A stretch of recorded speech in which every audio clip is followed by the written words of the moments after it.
नमस्कार, प्रणाम, सत श्री अकाल, आदाब आप सभी को। मैं आप लोग का दोस्त शिवम एक बार फिर से आप लोग के बीच हाजिर हूँ। मगर आज मैं हाजिर हूँ बड़े ही गंभीर मुद्दे के साथ, जिस मुद्दे ने आज हमारे राष्ट्र में या राष्ट्र को कई भागों में विभाजित कर रखा है। मैं आप सभी लोगों से ये राय जानना चाहूँगा कि क्या मेरा ये पक्ष और मेरा विचार इस मसले पे है, इस मामले पे है, वो गलत है या सही है। अगर मैं गलत हूँ तो मैं आप लोग के कमेंट स्वीकार करूँगा, मैं सही हूँ तो भी मैं आप लोग के कमेंट स्वीकार करूँगा। वीडियो को लास्ट तक देखें और शेयर करें, मैक्सिमम शेयर करें, ताकि मेरे विचार लोगों तक ज़्यादा से ज़्यादा पहुँचे।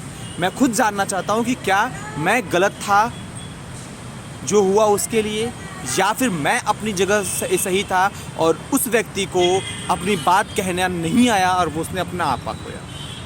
कल की बात है, पॉइंट पे आता हूँ मैं। कल की बात है, मैं एक हमारा भावी शिक्षकों का ग्रुप है, जिसमें अपने अध्ययन सामग्रियों को वितरण करते हैं और एक दूसरे से मतलब अपने वाद विवाद और पक्ष एक दूसरे का जानते हैं कि वो किस हद तक सही है।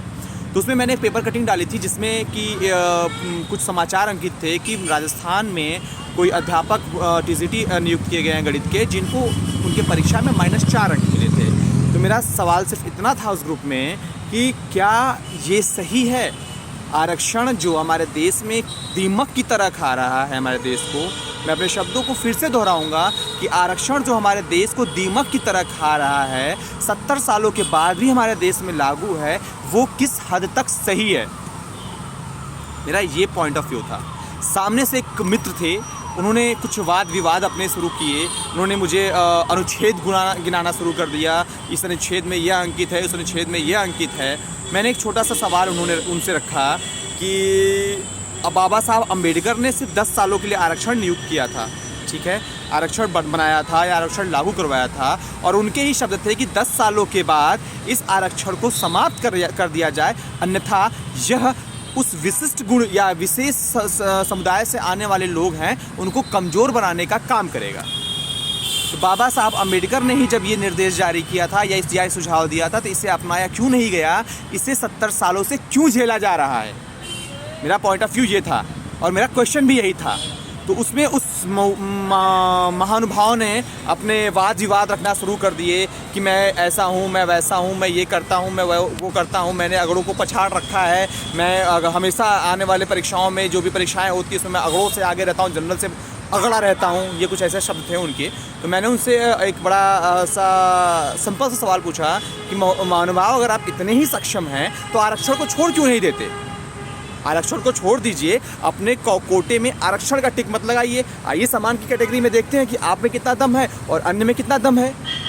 तो उन्होंने मुझे वहाँ एक लाइन अर्जित की कि हमारे संविधान में, जिस संविधान में आरक्षण को लागू किया गया है, उसी संविधान में कुछ और लागू किया गया है जिसमें मैं आपको अपनी दूसरी भाषा में समझा सकता हूँ। मैं तुरंत ही भाग गया कि ये महोदय अपने आप को जो यादव जी बता रहे हैं, ये यादव जी नहीं हैं। उन्होंने इनडायरेक्टली मुझे SC/ST एक्ट की धमकी दी थी। भाई मैं पूछना चाहता हूँ हमारी सरकार से, हमारे समुदाय से, हमारे प्रत्येक वर्ग के आने के लोगों से कि क्या अपनी बात को रखने की अभिव्यक्ति हमारे संविधान ने सिर्फ अन्य जाति के लोगों को दे रखी है? क्या वो अभिव्यक्ति हम सवर्णों को नहीं है? अगर मैं ब्राह्मण हूँ और इस भारत में मैं ब्राह्मण कास्ट में या ब्राह्मण कुल में जन्म लिया हूँ, तो इसका मतलब मैंने अपराध कर दिया है? कुछ बड़े ही गंभीर मुद्दे उठाए जाते हैं ब्राह्मणों के प्रति। मैं ब्राह्मण हूँ, मैं पहले ही कर रहा हूँ, मुझे अभिमान है ब्राह्मण हूँ। कुछ गंभीर मुद्दे उठाए जाते हैं इस समाज में कि ब्राह्मणों ने देश को लूटा। मेरा सिर्फ एक प्रश्न है कि लूटना किसे कहते हैं? मुझे कोई इसकी परिभाषा बता दे। एक सामान्य से विवाह में भी आप डीजे वाले को करते हैं, आप सजावट वाले को करते हैं, आप हलवाई को करते हैं, आप अन्य जो सामग्रियां हैं आप उनको लाने के लिए करते हैं। शादी के अगली सुबह जब वो अपना हिसाब कर रहे होते हैं तो डीजे वाले को तय किया गया हुआ 15,000 रुपये में से आप 15 रुपये नहीं काट पाते हैं। कैटरिंग को दिया हुआ बुक किए हुए 40,000 रुपये में से आप 40 रुपये नहीं काट पाते हैं। और वही ब्राह्मण जब आपसे बोलता है कि मेरी दक्षिणा 1,001 रुपये हो गई, तो आप कहते हैं पंडित जी लूट रहे हैं, पंडित जी लूट रहे हैं। वो डीजे वाला जो सिर्फ 4 घंटे अपने साउंड इलेक्ट्रॉनिक उपकरणों का उपयोग करके, विद्युतीय उपकरणों का उपयोग करके, अपने बिना किसी शरीर की मेहनत किए हुए आपसे सुबह 15,000 रुपये ले जा रहा है, वो सही है। लेकिन एक ब्राह्मण ने अगर अपने हक के लिए 1,000 रुपये आपसे मांग दिया तो उसने गुनाह कर दिया। क्या गुनाह किया ब्राह्मण ने? मुझे इसका जवाब दिया जाए। एक ब्राह्मण जो कि शाम के छोड़िए, आपके विवाह की सुबह प्रातः काल से लेके और अगली सुबह तक आपके लिए रात भर जाग के मेहनत करके एक एक कर्मठ कराता है, एक एक कर्मकांड कराता है, और सुबह आपसे अगर वो 1000 रुपये मांग ले रहा है तो वो गुनाह कर रहा है। किस हद तक वो गुनाह कर रहा है, मुझे इसका जवाब दिया जाए। इसका जवाब मुझे आज के आज दिया जाए। दूसरा पक्ष आता है, बड़े ये हमारे जो इस विशिष्ट समुदाय के लोग हैं वो बड़े तेज़ी से कहते हैं कि अगर बराबरी की ही तुलना करनी है तो लाओ शादियां कर लेते हैं, अपनी बहू बेटियों की शादी हमारे समुदाय में करा दो।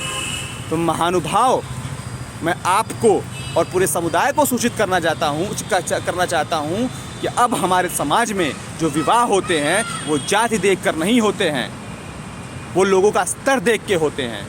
स्तर का अर्थ समझने की कोशिश करिएगा कि अगर मेरा स्तर 1 लाख रुपए का है तो मैं कोशिश करूंगा कि मेरे घर की बेटी 1.25 लाख के घर में जाए।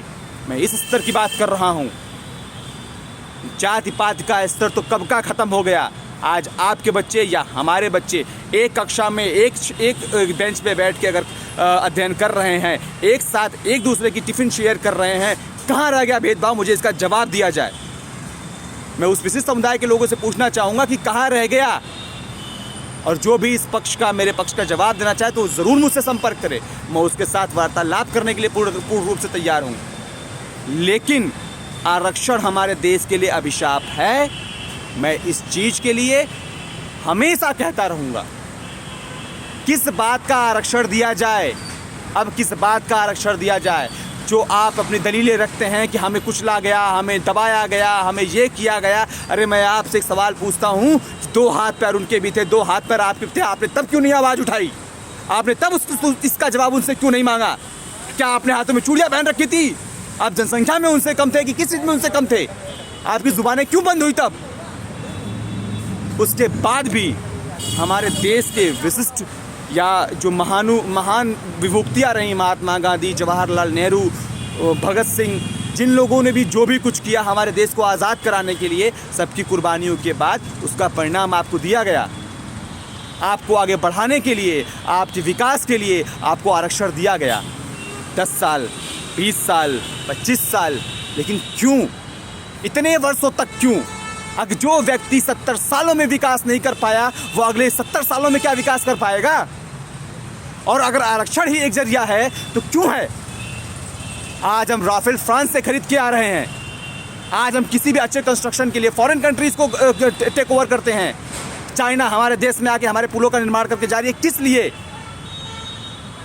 जब 8 नंबर पाने वाला उस पद पे बैठा होगा और 80 नंबर पाने वाला किसी रोड के किसी बिजनेस पे काम कर रहा होगा, अपनी कोई फैक्ट्री चला रहा होगा, तो देश का विकास संभव नहीं है।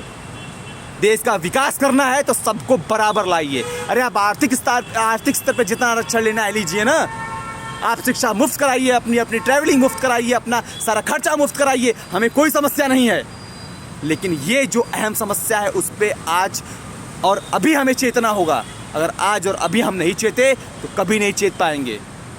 हर रोज़ अखबार में आता है कि आज इस सवर्ण युवक ने -15%, -5%, -20% मार्क से नियुक्ति ना हो जाने के कारण फांसी लगा ली। ये माइनस पॉइंट का जो आपका रेशियो आ रहा है, ये आ कहाँ से रहा है यार?